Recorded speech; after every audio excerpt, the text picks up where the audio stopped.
Court ने कहा कि जी सारे रिस्पॉन्डेंट हैं, इसलिए अब हमने सबको रिस्पॉन्डेंट बनाया, सेक्रेटरी इंटीरियर को, आईजी को, चीफ कमिश्नर को, डीसी को और नीचे जो हिरार्की है।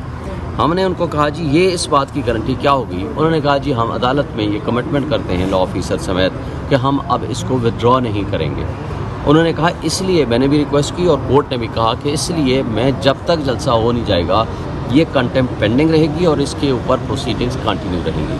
तो लिहाजा हम ये तवक्को रख सकते हैं कि ये आखिरी रात ये नहीं करेंगे। लेकिन हमने एक बात आपको वाज़ेह कर दी, अब हमने चूँकि कोर्ट का रास्ता अडॉप्ट कर लिया था इसलिए हमने कह दिया कि हम एक दफ़ा कोर्ट के ज़रिए से आएंगे। अब हमें एक दफ़ा इजाज़तनामा मिल गया या जो एग्री डेट हो गई, अब ये हमें इजाज़त दें, हमें इजाज़तनामा मनसूख करें या ना करें, जो हमारी मुतय्यन तारीख होगी। हमारी अभी क्लेम है 13 अगस्त का, हमारी जो मुतय्यन तारीख होगी उस दिन हमने हर हाल में जलसा करना है, खा उसके लिए कोई भी हमें कुर्बानी देनी पड़े या कोई भी हालात हो। ठीक, पीटीआई को इजाज़त नहीं दी जा रही। ये बात भी आज डिस्कशन में आई है। उन्होंने कहा जी टीएलपी वाले आए थे, किससे इजाज़तनामा लिया? उन्होंने कहा जी किसी से नहीं। मैंने बताया कि जी रात शाम को डी चौक बंद था, वहाँ भी शायद सेनेटर मुश्ताक साहब का धरना जारी था, किससे इजाज़तनामा लिया? किसी ने कहा जी नहीं। उन्होंने ये भी बताया कि जी रेड जोन में तो कोई प्रोसीडिंग नहीं कर सकता। मैंने उनको बताया कि जी रेड जोन में सरीना चौक में जमात इस्लामी के जलसे में प्रोग्राम में जो भी था मैंने आके तकरीर की, उनके ख़िलाफ़ तो कोई एक्शन नहीं हुआ। मैं ये नहीं कहता किसी के ख़िलाफ़ एक्शन हो, मगर मेरे ख़िलाफ़ दहशतगर्दी के पर्चे कट गए। आप ये है कि अगर आपने कानून और सब के लिए यकसा नहीं करना, हमें तो ऐसी जगहों पर भी इजाज़त आप नहीं देते जहाँ परमिसिबल है, जहाँ फंडामेंटल राइट्स अलाउ करते हैं। बाकी लोगों को आप ऐसी जगहों पे इजाज़त देते हैं कि जैसे रोड्स ब्लॉक नहीं होगी। ये भी बात बताई गई थी कि वही फैज़ाबाद, वही टीएलपी, वही धरना विद रिस्पेक्ट, हम टीएलपी के ख़िलाफ़ बात नहीं करना चाहता मैं, लेकिन वही चीफ जस्टिस ऑफ पाकिस्तान, वही बग़ैर इजाज़त, वही इस्लामाबाद पुलिस।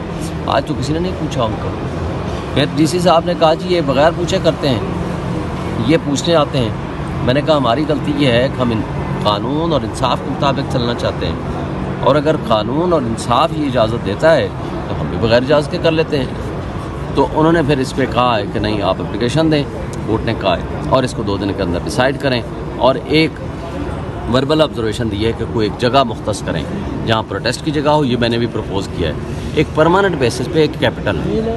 आज इक़्तिदार हमारा है, आज इक़्तिदार किसी और का है। जो पार्टी भी बरसरे इक़्तिदार होगी, किसी ना किसी को ग्रीवेंस होगा। एक परमानेंट बेसिस पे एक प्रोटेस्ट की जगह मुतय्यन कर दें, परमानेंट बेसिस पे एक जलसे की जगह मुतय्यन कर दें। सिर्फ डेट आगे पीछे हो सकती है, मसलन किसी ने वक्त से पहले बुकिंग करा ली है उस जगह की, आप बताएं हाँ जी 21 को किसी की है, 22 को फलां की है, 23 को आपको अलाउ है। आप सिर्फ इसको रेगुलेट करें, उसके अलावा कुछ नहीं होना चाहिए। ये जज साहब ने बड़ा अच्छा प्रपोज़ किया है, क्योंकि पहले आपको याद होगा कि जस्टिस शौकत सिद्दीकी साहब का एक हुक्म मौजूद है, और बल्कि गवर्नमेंट ने आकर के ये लिख के लाए थे कि परेड ग्राउंड को हमने ये मुतय्यन कर दिया है इस मकसद के लिए कि ये जलसों की इजाज़तनामे के लिए जगह के लिए तस्वर किया जाएगा। लेकिन इन्होंने कहा जी वो सेंसिटिव प्लेस है, इसलिए हम वो नहीं दे सकते। हमने कहा ठीक है, कोई और प्लेस इस्लामाबाद के अंदर दे दें। फिर जो तरनोल की जगह हमें ला कर दी, हमारा उसके ऊपर एतराज़ ये है कि एक तो वो ओपन प्लेस बहुत छोटी है, दूसरी दफ़ा अभी हमें भी कहा है जिस तरह पश्तून को इजाज़त दी थी कि एक रोड ब्लॉक बंद कर दी थी, दूसरी रोड से ड्यूअल वे कर दिया था। अब या तो हमें लिख के दें कि जी ठीक है आप रोड और उस जलसे को इकट्ठे करके आप उस जगह को कर सकते हैं, क्योंकि हमारे लोग बहुत ज़्यादा लोग आने हैं, और उसके अंदर फिर ये है कि वो जगह छोटी है, फिर वो प्राइवेट प्लेस है। इन्होंने जो पिछली दफ़ा रीज़न लिखी थी, ये भी मैंने कोर्ट को बताया, ये लिखा था कि जनाब वो प्राइवेट प्लेस है, लोगों का एतराज़ है, लोगों को डिफ़िकल्टी है, लोगों को डिस्टर्बेंस है, और ये जगह सूटेबल नहीं है फॉर जलसा। मैंने कहा उस वक्त सूटेबल नहीं थी जिस पे आपने कैंसिल किया।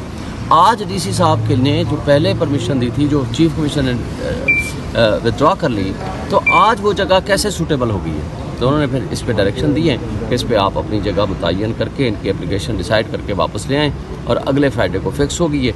अब ये 2 दिन में डिसीजन होगा। अच्छा, इससे पहले भी